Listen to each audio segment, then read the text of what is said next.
Stephen A., I'll start with you. How has he handled this whole thing so far? Stupidly. Somebody got to say it, so I'm going to say it. Ladies and gentlemen, I've been in this business for many years, and obviously, you know, I've made my share of mistakes, and I'm going to continue to make mistakes. I mean, when you're on live television, ain't no 7-second delay, no tape delay or whatever. You arguing with people, you speaking extemporaneously. You're going to say stuff, you're going to make mistakes. Damn it, that's the way that it goes. If RC or Swagoo made those mistakes and they came to me to ask my advice, I'd be like this: get it over with. Don't give them room. I would have walked up to that press conference from day one, Wednesday, when the quarterback started. You know what I would have said, guys? I'm here. Let's go. Don't ask after today.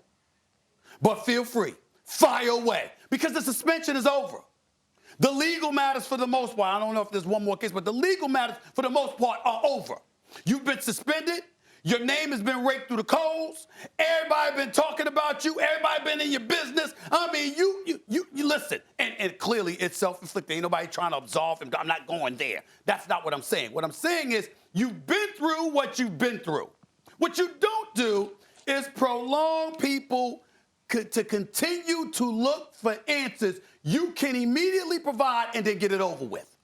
By doing what he did, first of all, you ain't there on Wednesday for when quarterbacks are talking to the media. And then secondly, you come there another day. When you do that, you prolong, you foment the issue to such a degree that people continue to come at you. And somehow, some way, everybody's looking for the story. You take the story away. I'm giving media advice right now. You take the story away. Whatever I can say, of course, there's going to be things your lawyers don't want you to say. There's going to be things your therapists don't want you to say, whatever. What I'm saying is whatever you can say, that's all I'm talking about here, guys. Whatever you can say, I'm here today. We ain't going to spend the rest of this season and me coming back and forth with y'all answering these questions. We going to get it over with now. Ask away.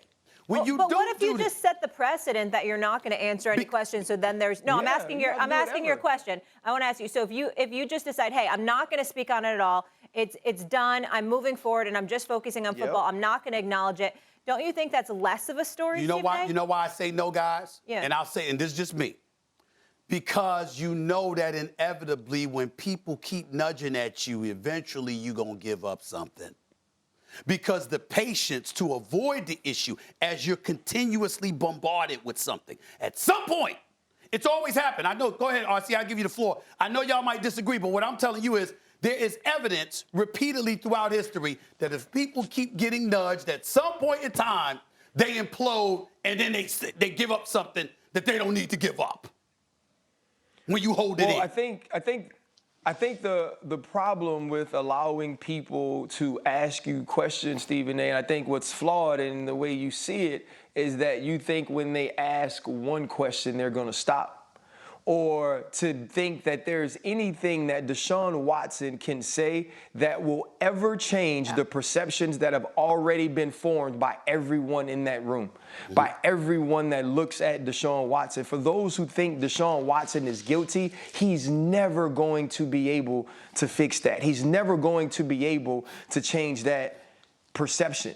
To this day, I can't speak on a quarterback without having someone on Twitter or some fan ask me about playing with Ben Roethlisberger when he had these sort of allegations. This will never go away from Deshaun Watson, for Deshaun Watson. If Deshaun Watson stood up there and answered every single question yesterday about what happened in the past, they would have a question that they would have to ask from the way that he answered.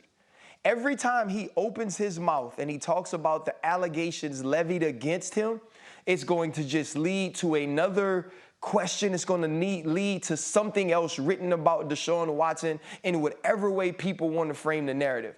Now, we can be mad as the media, or you can be mad as those who feel like they can profit from Deshaun Watson saying something, or that feel like they can continue to pile on him if he says something, the best thing Deshaun Watson can do is say, I'm not answering any questions but football questions. And we've seen many of people throughout sports do this. Say, I'm only going to answer questions that pertain to what's happening on the grass or that pertain to what's happening in my line of work. And you can continue to ask, and you can continue to ask, but they do not have to answer. The other thing is this.